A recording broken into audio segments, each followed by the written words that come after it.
tegning, hvordan overgriberen skal trådes. Før tråden gennem trådførerstangen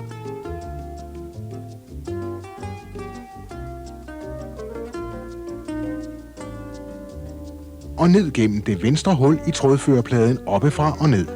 Så over forkanten og tilbage gennem hullet til højre. Før tråden nedad gennem spændingsreguleringen og hægt den ind i trådførerspændingen. Se efter, at tråden er sat rigtigt ind mellem spændskiverne ved at holde i begge ender og forsigtigt trække i den.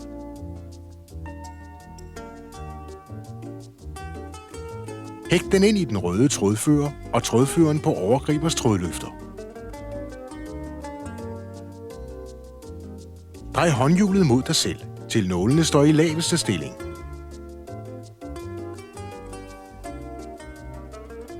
Hægt tråden bagfra ind i overgriberens trådfører, træk den gennem overgriberens øje og om til maskinens bagside. Se på den blå tegning, hvordan Milocks højre nål skal trådes. Drej håndhjulet mod dig selv, til nålene står i højeste stilling.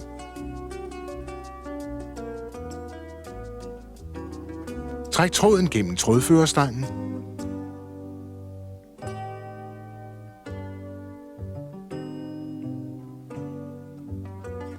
Ned gennem trådførerpladens venstre hul, oppefra og ned. Derefter over forkanten og tilbage gennem hullet til højre mod dig selv.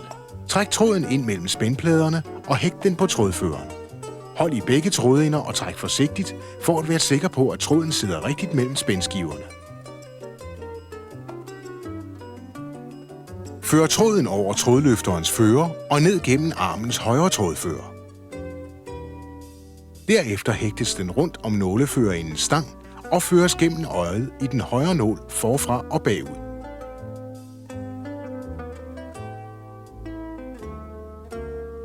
Se på den orangefarvede tegning, hvordan nålen til venstre skal trådes. Træk tråden gennem trådførerstangen.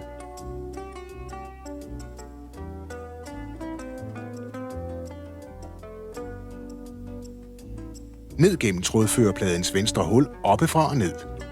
Derefter over forkanten og tilbage gennem hullet til højre. Før tråden ind mellem spændskiverne. Hold i begge trådens ender og træk forsigtigt for at være sikker på, at tråden sidder rigtigt mellem spændskiverne.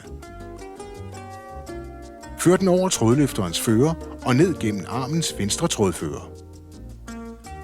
Hægt så tråden på nålestangens trådfører og før den gennem det venstre nåleøje forfra og bagud.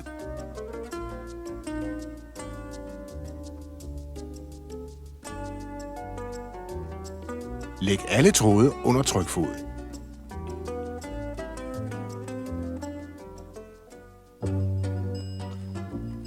Almindelig betjening. Indstilling af stinglængde.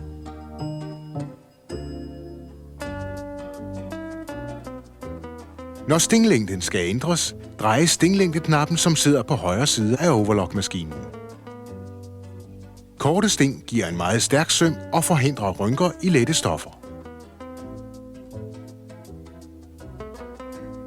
Lidt længere sting giver mindre klodset søm og er bedst til kraftige stoffer. Indstilling af stingbredde.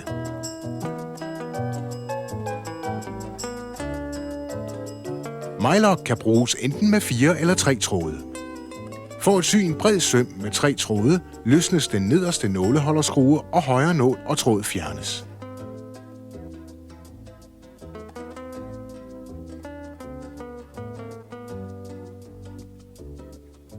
For at sy en almindelig 3-trådssøm, løsnes den øverste nåleholderskrue, og den venstre nål og tråd fjernes. For at sy en smal rullesøm, indstilles nålepladens kædefinger på rullesøm. Sådan gør man. Først åbnes griberdækslet og sidedækslet, og skærebladet løsnes ved at skubbe knivbladets knap ind og dreje den mod sig selv, til kniven låses fast i sin laveste stilling.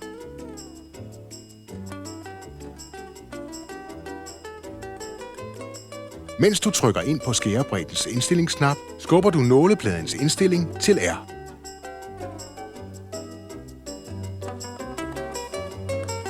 Indstilling af skærebredde.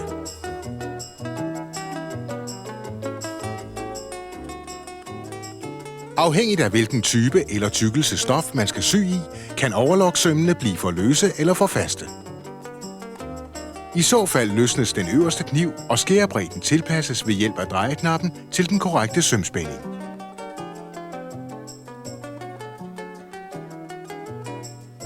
Hvis sømmene er for løse, drejes knappen i uretsretning for at gøre skærebredden større. Hvis sømmene er for stramme, drejes knappen mod uret.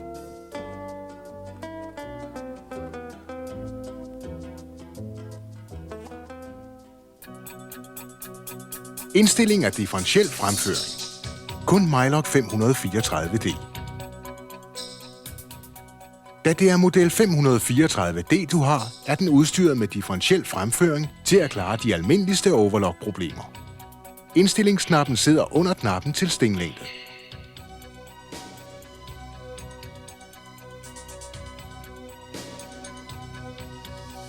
Lette stoffer vil ofte trække sig sammen, og det får sømmene til at rynke. Når man skal sy i lette stoffer, skal man stille knappen for differentiel fremføring mellem 1,0 og 0,7.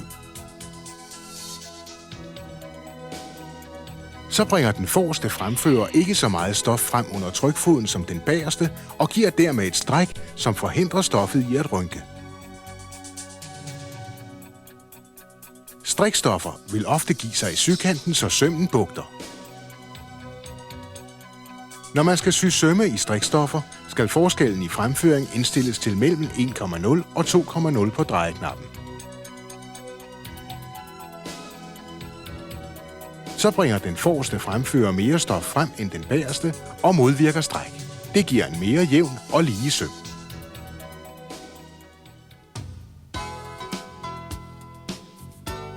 Overlock-metoder.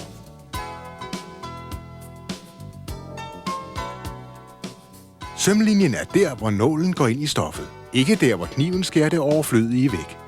For at sy en søm skal man løfte trykfoden, lægge stoffet under foden, sænke trykfoden og sy.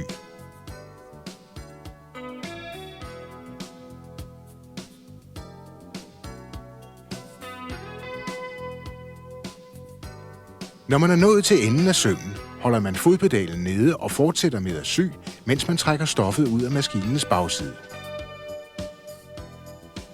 Derved opstår en kædesyning, der fæstner trådenden. Skær tråden af over trådskæreren til venstre for nålestangen.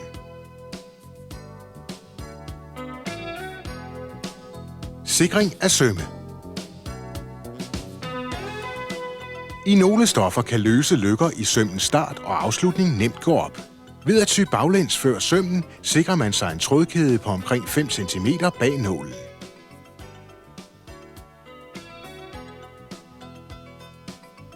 Læg stoffet under trykfoden, sy et par sting og stands så. Løft trykfoden, læg trådkæden på sømlinjen og fortsæt med at sy over trådkæden. Dermed bliver den overflødige tråd skåret væk. For at sikre sømmens afslutning, sys til stoffets kant. Løft så trykfoden og drej arbejdet over mod dig selv, uden at trække i trådene. Læg stoffet tilbage under trykfoden og sy ca. 3 cm tilbage langs en søm. Fortsæt ud over stoffets kant og skær den overflødige tråd af.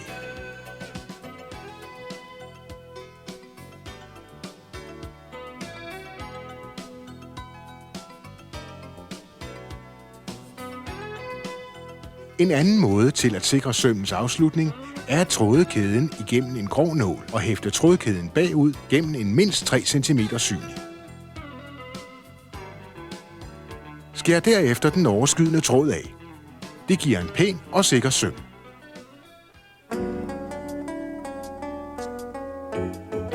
Syning om hjørner. Hvis du skal sy rundt i et indvendigt hjørne, skal du lave et skråt indsnit på 1 cm i stoffets hjørne. Sy langs sømlinjen. Stands før du når til hjørnet og lad nålen blive nede i stoffet.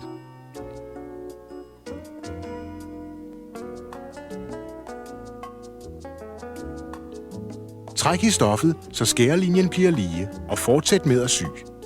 Når du er færdig, forsvinder folden, og stoffet vender tilbage til sin oprindelige form.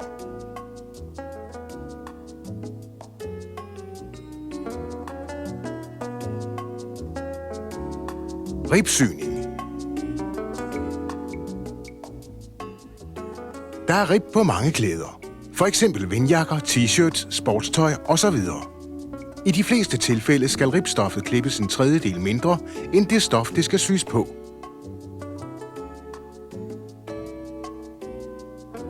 Søm ribstoffets kanter sammen.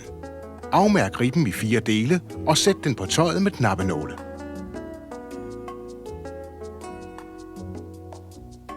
Da vi syr rundt, klippes en lille firkant ud af sømmerummet for at markere startstedet. Anbring åbningen op mod kniven og sy rundt i sømmen, mens du forsigtigt strækker ribben.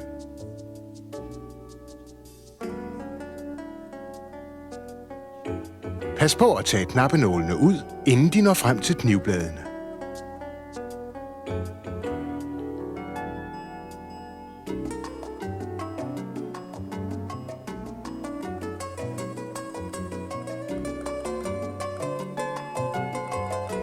Syning med elastik.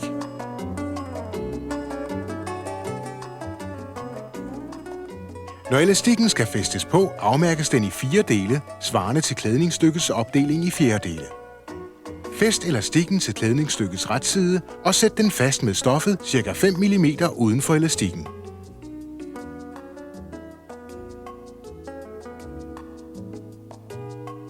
Vælg stinglængde 4. Læg stoffet under trykfoden og sy over elastikken, mens du strækker den.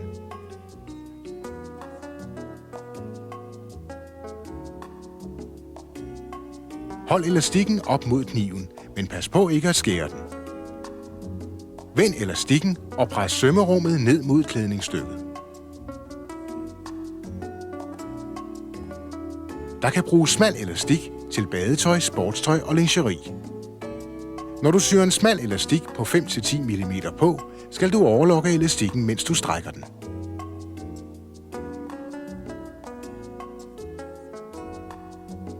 Fold elastikken ind mod klædningsstykket. Sy på symaskinen en lige søm langs elastikkens inderkant, mens du strækker den. Det giver en sikker søm, som ikke giver sig og ikke trækker.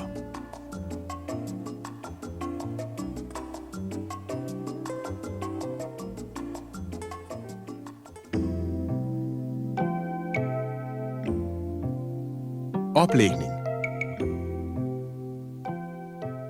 Blindsyning af et ombuk på mejlok foretages ved at fjerne den venstre nål og tråd. Fold ombukket og pres klædningsstykket, i det du lader ombukkets trævlekant stikke 1 cm frem under folden. Sy langs denne kant, så du lige netop får fat i folden. Når stoffet foldes tilbage, vil syningen næsten ikke kunne ses på stoffets retside. En falsk blindsyning foretages ved at folde stoffet som til blindsyning. Læg stoffets fold under trykfoden. Sy så og trim foldens kant.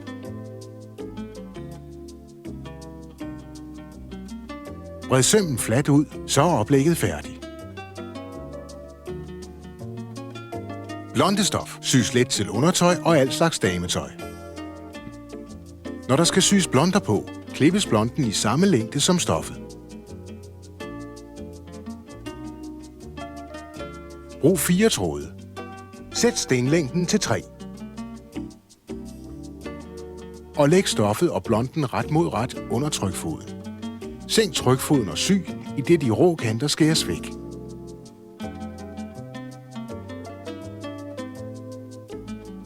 Pres sømmerummet i retning mod klædningsstykket. Åbne sømme er hurtige og lette at sy og ser meget flotte ud på fritidstøj, strikstoffer og lette vævede stoffer. Åbne sømme kan fremhæves med pyntestikninger ved at udskifte tråden i overgriberen med garn i en lidt kraftigere kvalitet eller i en kontrastfarve. Skær tråden i overgriberen af nær ved trådspolen. Erstat den oprindelige trådspole med den nye tråd og bind de 2 ender sammen.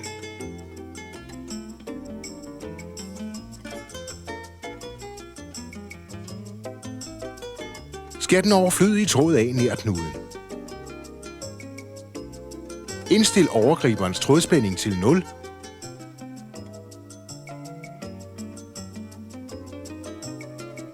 Og træk forsigtigt i tråden i overgriberen, til den nye tråd kommer frem under trykfoden.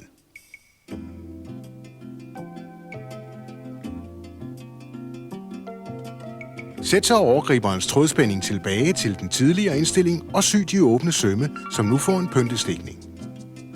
Du kan også bruge metaltråd og forskellige garner.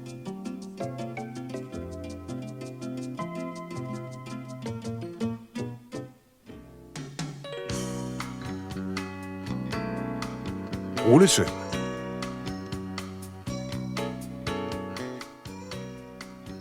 Til en rullesøm anvender man kun nålen til højre.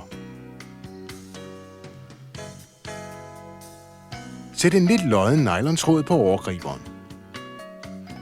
Skal der laves rullesøm i kanten, skal stinglængdeknappen sættes i stillingen 1,5 og R-symbolet, og nålepladeknappen skal stå på R. Sæt nåletrådspændingen på 4 og overgriberens trådspænding på 7. Læg den kant, som skal sys, under trykfoden og sy. Hvis du vil bruge mindre sting eller have tættere syning, sættes stinglængden nærmere 1 på knappen.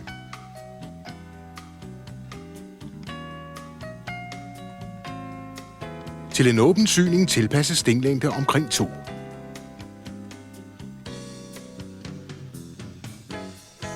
Til pynt på klædningsstykket bruges tråd i kontrastfarve, metaltråd eller broget tråd på overgriberen. Det giver en pæn afslutning.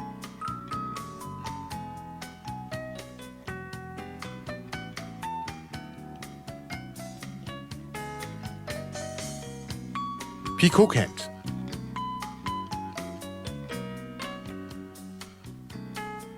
En picotkant kan anvendes til børnetøj og dametøj. Den bølgede kant fremkommer ved at sy en rullesøm af et enkelt lag strikstof, som strækkes under syningen. Vævet stof skal klippes skråt, så det kan strækkes, mens du syr.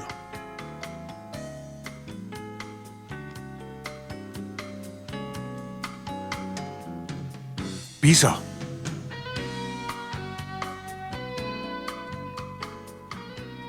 Bisser bruges som afslutningspynt på alle slags stoffer. De kan bruges på forsiden af en bluse eller på en kjoleoverdel. For at sy bisserne sætter du nålepladindstillingen på rullesøm R. Syr langs stoffolden, mens du holder folden på linje med kædefingeren.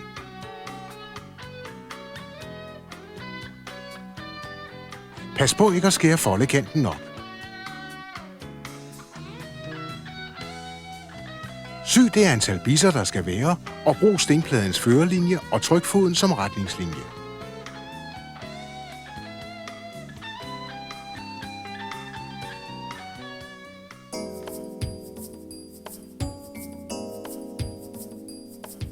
Flatlock. Flatlock-sømme bruges til vindjakker, overdele og patchwork. Ved at sy stofdele sammen med en flatlock-søm kan man skabe sit eget individuelt designede stof. Når man syr en flatlock-søm, opnår man det pæneste resultat ved at sætte en kraftig eller dekorativ bomuldstråd i overgriberen. I mylock anvendes en bred tretrådssyning, og højre nål og tråd fjernes. For at sy en trævlekantsøm i flatlock, sættes den venstre nåls trådspænding på 0, og undergriberens trådspænding sættes på 6. Skal sammensyningen ses på klædningsstykkets retside, lægges de 2 stykker stof vrang mod vrang under trykfoden. Sy langs kanten, mens sømmerummet skæres af. Når du er færdig, trækker du forsigtigt de 2 stykker stof fra hinanden, til sømmen ligger fladt.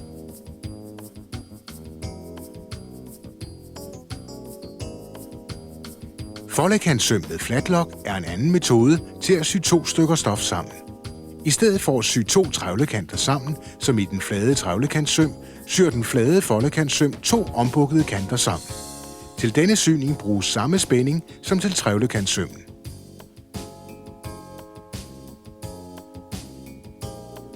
Gør stoffet fri af skærekniven. Pres begge stoffers sømmerum om mod vrangen.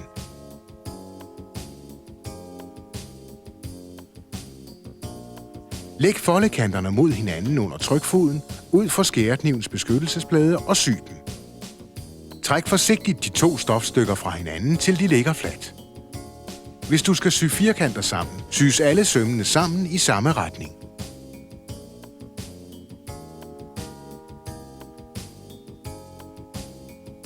Skær trådkæderne af og afslut patchwork-syningen med en sammensyning i flatlock af de resterende rækker i den modsatte retning. Der kan bruges forskellige garner til at fremhæve stofferne i patchwork-arbejdet.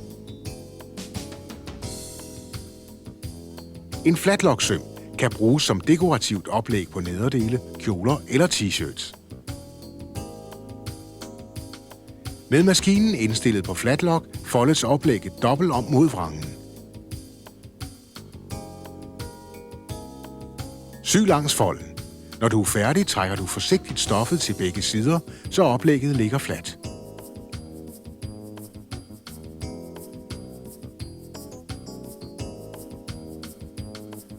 Efter en flad sammensyning sættes skærekniven tilbage til den oprindelige stilling ved at skubbe knivknappen ind og dreje den væk fra dig selv, til den klikker på plads.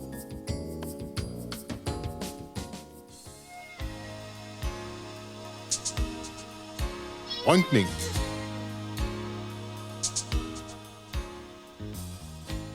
Det er let at rynke et vævet stof på model 534D.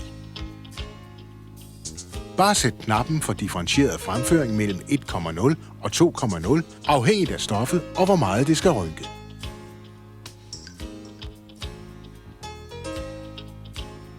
Dette er praktisk til syning af sømmen på hvide nederdele. Da du kan indstille knappen, mens du syr, kan du let rynke ærmekuppelen, mens du syr den til skulderen.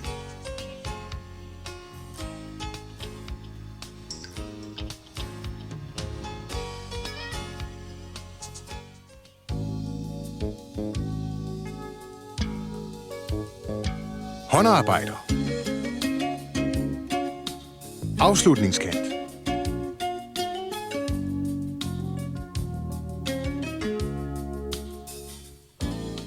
En enkelt overlocksyning kan bruges som dekoration på dit klædningsstykke eller sætte prikken over i'et på dit håndarbejde.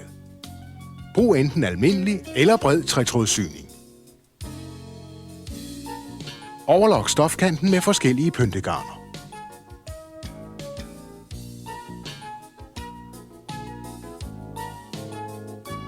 Fletning.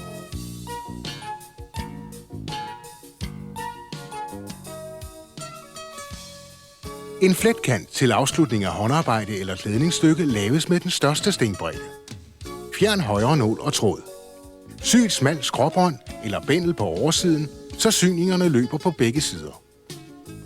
En kraftig tråd eller pyntegarn giver det pæneste resultat.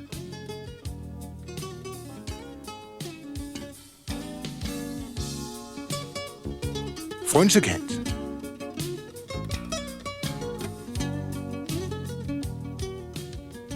Træk en tråd ud fra stoffet, ca. 3-8 cm fra underkanten.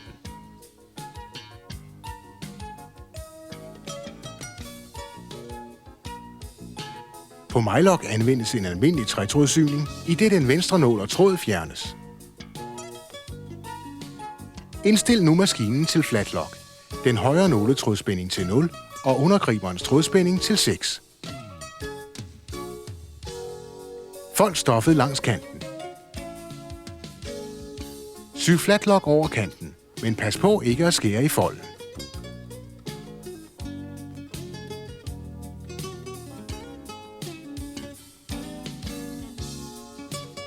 Når du er færdig, kan du tage de resterende tråde af i hånden, og så har du din frynsekant.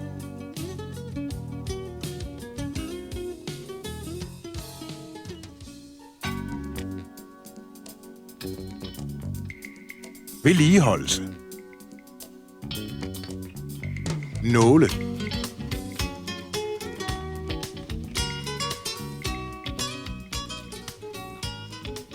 mylock bruger standard symaskinenåle eller kuglespids 15x1 SP-nåle for at give den bedste syning. Nålen har stor betydning for stingkvaliteten, så vi anbefaler at udskifte nålen ved afslutning af et større arbejde. Nålen udskiftes ved at løsne nåleholderskruen med en skruetrækker, trække nålen nedad og ud.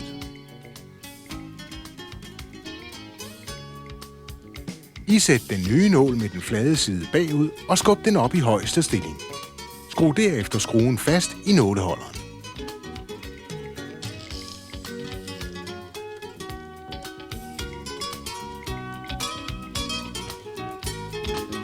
Knivblade. Det er meget vigtigt, at knivbladene er skarpe. Når du hæfter stoffet sammen med knappenåle, må du passe på at tage dem ud, før de når hen til kniven.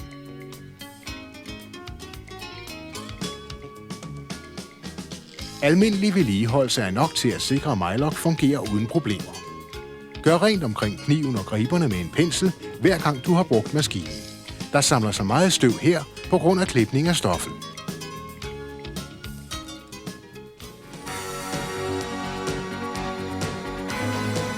Smøring.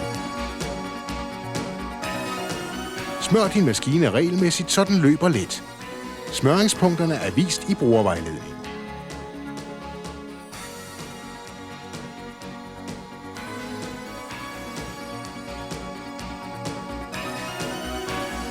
Vi ønsker dig god fornøjelse med din Major Mylock.